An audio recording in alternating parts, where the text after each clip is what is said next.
That's very good. It renders you silent. I totally agree. But Well, when did you ever disagree with me, John?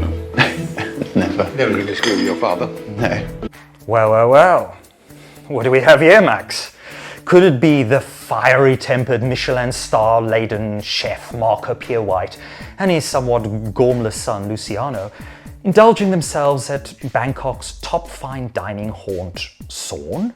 You know, flaunting that familiar, patronising British hauteur typical of the likes of Marco when travelling abroad. I like spicy, yeah. You want to smell it a little bit? Yeah, I'd love to try. You're going to burn my mouth. No. Okay, let me try. Not try, not. You can't try? It's too spicy right now. That's very hot. I'd like to suck on an ice cube. You want an ice cube right now? I'd love an ice cube. My mouth is burning. Sawn has recently snagged its third Michelin star, which is presumably what brought the two gourmands here today, eager to sample one of the restaurant's signature dishes, a single giant prawn tail flown into Bangkok that very morning, fossil fuels be fucked, from southern Thailand, and paired with a rambutan-flecked salted egg parcel before being unceremoniously stuffed into Marco and Luciano's gaping maws, ground down into a single moist, wine-lubricated swallow. Nice bit of crispiness inside. That's very good. It renders you silent. It could be argued that this is one of the tastiest bites of food to be had on this planet at the moment. Which is also why lots of very rich people with teeth and tongues and bellies, much like yours and mine, are currently gouging each other's eyes out to eat at this restaurant, nestled in one of the slightly quieter parts of Bangkok's city centre. Chef Ice, as Supaksorn Jongsiri prefers to be known, has spent much of his working life perfecting the culinary arts to produce this one unforgettable mouthful of decadence for the obnoxiously well-fed Marco and Luciano. What's your favourite method of killing them? I'll get them drunk first. Will you give them a drink? Yeah, like Nice little glass of Chardonnay. and how I get my wife over there? Little glass of Merceau, yes, Yeah. I see. Yes. Look at that. Careful of the. No, don't worry about that. Look This at that. one is- Wow. This single moment of exemplary pleasure captured in our simple utilitarian English word, bite. It's got a nice bit of crispiness inside. Over the centuries, this signifier has been further distilled into an even more elemental form, a concept that appears everywhere, not just in reference to food. I'm of course talking here about the idea captured in that tiny three-letter word, bit. Every YouTube video, particularly those produced to hit the sweet spot for the recommendation algorithm of around 8 to 12 minutes, I'm trying in this one too, is a performative bit, a self-contained modular act designed for consumption, engagement, and validation from the digital gods, which will then hopefully get into the eyes and ears of like-minded people like you. These YouTube videos, much like a comedic bit, comedians are always talking about their bits, right? Works as a kind of symbolic offering, we might say, vying for attention in an endless buffet of curated content cooked up to entice our curiosity as well as our profound and often quite pathetic human need for connection.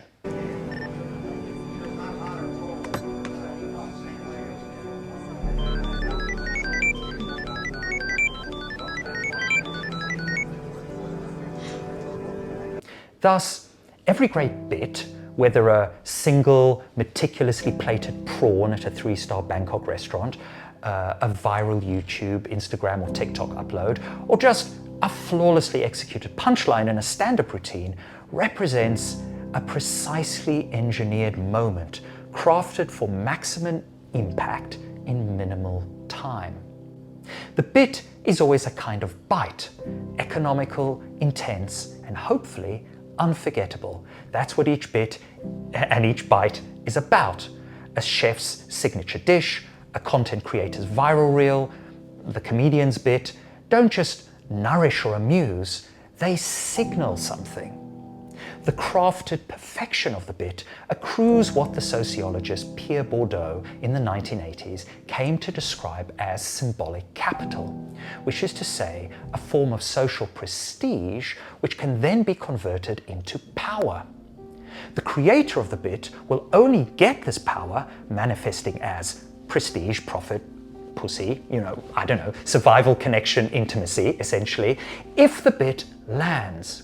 But it has to hit hard enough to echo beyond the moment of consumption, leaving a trace in our taste buds, our tastes, our culture, or even history, however fleeting that may be. In the marketplace of bits, which is to say the marketplace of everything, a successful bit isn't just a performance, it's a kind of currency. And the world is always watching for the next bit or byte worth remembering. Lacey, got you a smoothie. Got one for everyone, actually. Still a bunch of them for grabs. They're from the organic stall at the farmer's market? Sure. Okay.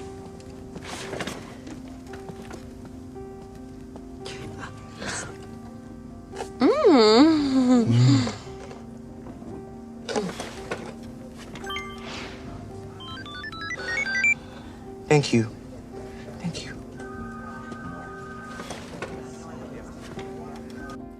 Every bit, which is to say, every joke, every philosophical treatise on the meaning of life, every profile description on a dating app, every poet's overwrought metaphor, every job interview humble brag, every disruptive innovation startup pitch, every politician's carefully crafted soundbite or activist rally cry hashtagged for visibility is basically just another bit screaming into the existential void, hoping that someone will laugh, respond, notice, care in some way, because if they don't, if we don't, the void wins. And let's just remember, folks, the void, much like those non-existential slot machines, wins pretty much 85 to 90% of the time. Fact. The bit, in each of these cases, is thus also the rock that Sisyphus rolls to the top of the hill, only to discover at the very moment that he lets it go, or she lets it go, whether it will land, earning likes, subscriptions, laughter, recognition, whatever. Or maybe, it will simply just tumble back into the abyss where all of our bits are mysteriously conceived after striving for that brief spark of relevance. Every human, but also every non-human life form is essentially just a temporary evolutionary bit, a fleck, a speck in the eyes of God, I don't know, cosmic dandruff or something, right? If you're a religious idiot, or the asshole of oblivion if you're not.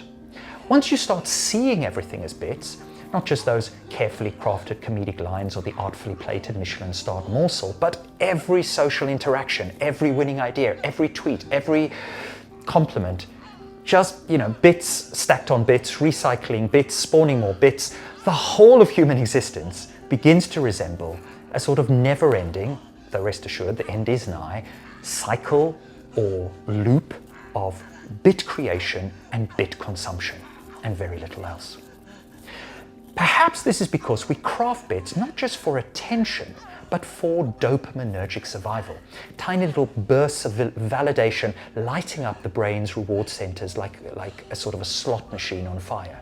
Every laugh, every like, every nod of approval delivers a little micro hit to the skull pudding, which then makes sure that we keep rolling that existential rock up the hill again and again and again and again, converting the bit we're working on in our weird human minds into a sort of quest for meaning, or at its more functional level, a momentary spark of relief from the crushing weight of meaninglessness.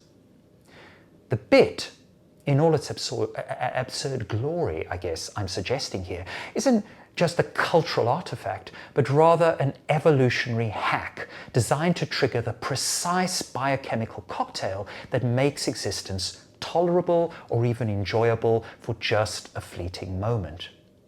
We create bits because we have to, being, unfortunately, I would argue, overly hardwired for the pleasures of connection, recognition, and relevance, however short-lived these moments may show up in our lives.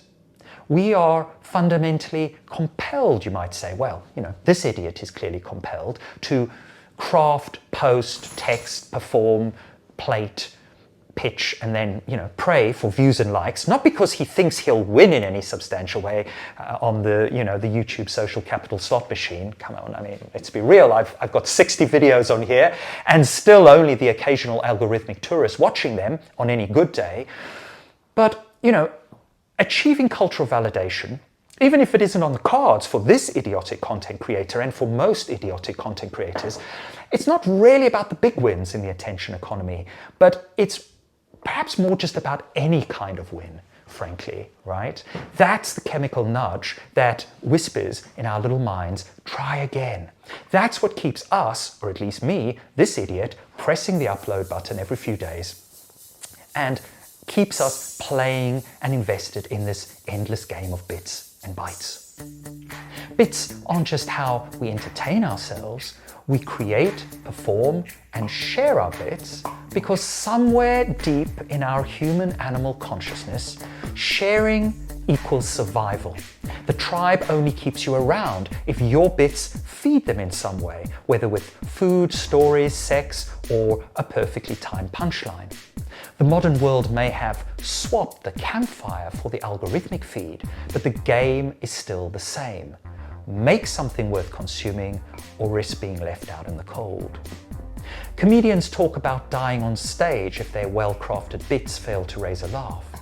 But don't we all die in some small way if our bits, which is to say our thoughts, our feelings, our ideas, our genitalia and the bodies they're attached to, are not desired, consumed, or even noticed in the tiniest forms of meaningful social interaction and validation? Those little digital thumbs up that we all crave on here, which often equates, of course, in our bit-focused minds as, yeah, okay, you'll do for now. We'll keep you around as long as you keep feeding us, buddy, yeah?